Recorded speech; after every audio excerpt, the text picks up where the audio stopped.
Shalom keluarga damai dan sobat Samas. Sapaan Firman Sabtu 14 Mei 2022 mengambil tema Kuasa Allah akan dinyatakan. Firman ini menjadi pengharapan di tengah berbagai kesulitan serta maraknya kejahatan dan ketidakadilan. Mari kita memohon pimpinan Roh Kudus untuk bersama merenungkan firman Tuhan. Bapa, kami membutuhkan penghiburan dan kekuatan di tengah berbagai kesulitan yang membingungkan dan melelahkan. Berikan pengharapan agar kami mengerti kebenaran-Mu dan dikuatkan untuk melanjutkan perjalanan hidup kami. Dalam nama Tuhan Yesus kami berdoa. Amin. Keluarga damai dan sobat Samas, kita akan membaca firman Tuhan dari Wahyu 11 ayat 16 hingga 19. Dan ke-24 tua-tua yang duduk di hadapan Allah di atas tahta mereka tersungkur dan menyembah Allah sambil berkata, "Kami mengucap syukur kepadamu ya Tuhan, Allah yang Maha Kuasa, yang ada dan yang sudah ada, karena Engkau telah memangku kuasa-Mu yang besar dan telah mulai memerintah sebagai Raja.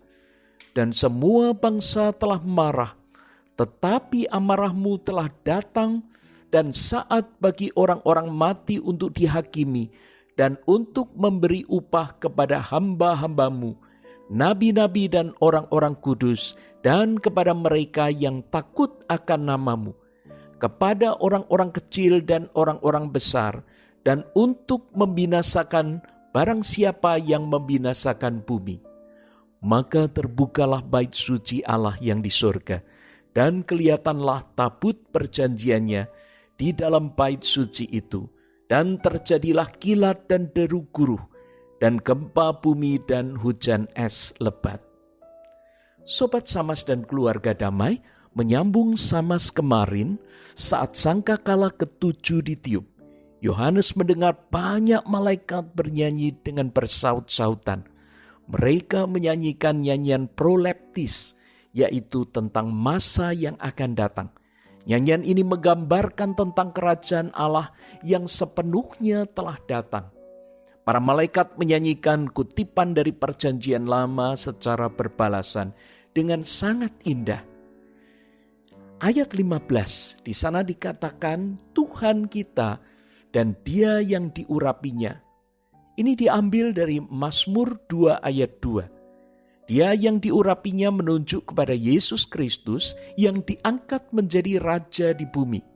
Nama Kristus berarti yang diurapi. Di ayat ke-18 kita membaca kalimat kemarahan semua bangsa. Ini menggambarkan orang-orang yang tidak mengenal Allah. Kemarahan ini diperhadapkan dengan kemarahan Allah. Ini menunjuk kepada Mazmur 2 ayat 1 dan ayat 5. Di mana kemarahan Allah mengejutkan orang-orang yang sebelumnya telah marah-marah. Masih di ayat yang sama, ayat 18, di sana kita membaca kalimat, "Dan kepada mereka yang takut akan nama-Mu, kepada orang-orang kecil dan orang-orang besar." Ini merujuk kepada Mazmur 115 ayat 13. Orang-orang kecil dan orang-orang besar menunjuk kepada orang-orang terkemuka dan orang-orang sederhana. Mereka inilah yang nantinya akan mendapat upah dari Allah. Sobat Samas dan keluarga damai, meski masih merupakan penglihatan, namun hal ini merupakan berita gembira bagi semua orang yang setia dan hidup benar dalam Tuhan. Seperti 24 tua-tua yang duduk di atas tahtanya, mereka tersungkur penuh syukur di hadapan Allah. Di sini kita melihat keadilan sekaligus murka Allah dinyatakan. Selama ini mungkin kita melihat ketidakadilan seolah tak berujung. Orang jahat semena-mena namun tetap menang. Bahkan nampaknya selalu beruntung. Sementara orang benar tidak mendapat keadilan. Nafsu marah para penjahat itu nampaknya tak terkalahkan, bahkan semakin menggila. Hukum dan keberuntungan berada di pihak mereka. Namun firman hari ini menunjukkan bahwa saatnya akan tiba di mana murka mereka tidak ada apa-apanya di hadapan amarah Allah. Yang menarik, kata marah yang digunakan ini menunjukkan satu kadar emosi yang sangat tinggi. Bedanya antara marah mereka dan kemarahan Allah, ya. Kalau kemarahan orang-orang yang tidak mengenal Allah ini hanya sebatas ekspresi mimik atau kata-kata saja. Karena memang mereka tidak punya kuasa apa-apa ketika berhadapan dengan Allah semesta alam. Sedangkan amarah Tuhan jauh melampauinya. Karena disertai pelampiasan, yaitu hukuman bahkan pembinasaan. Bait suci Allah yang terbuka di sorga dan terlihatnya tabut perjanjian di dalam bait suci itu menunjukkan bahwa tanda-tanda kehadiran kerajaan Allah di mana kemuliaan Allah dinyatakan. Kilat, deru, guruh, gempa bumi dan hujan es lebat. Ini menggambarkan kuasa dan kemuliaan Allah. Pelaku kejahatan yang terbiasa mengumbar nafsu marah dan kejahatannya kini tidak lagi punya kuasa apapun. Mereka tidak bisa berbuat apa-apa karena mereka tidak punya kuasa di hadapan Allah semesta alam. Firman ini mengingatkan kita supaya kita tidak terlalu sibuk dengan membalas atau menantikan kejatuhan orang yang telah melakukan kejahatan terhadap kita. Karena akan datang saatnya, baik kita sempat menyaksikan atau tidak, mereka pasti akan mengalami penghukuman Allah.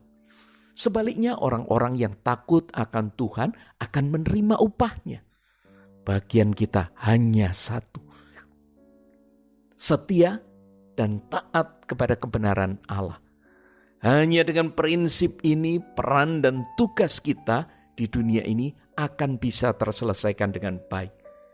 Dengan ketenangan dan kebesaran hati, maka kita tidak akan dikuasai emosi kemarahan dan kepahitan yang hanya akan menghambat kinerja dan pelayanan kita saja.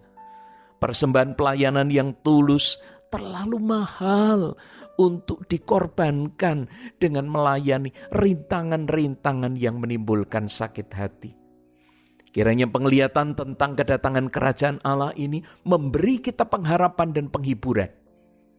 Mari kita memohon kekuatan dari Tuhan agar dapat melayani dengan penuh semangat.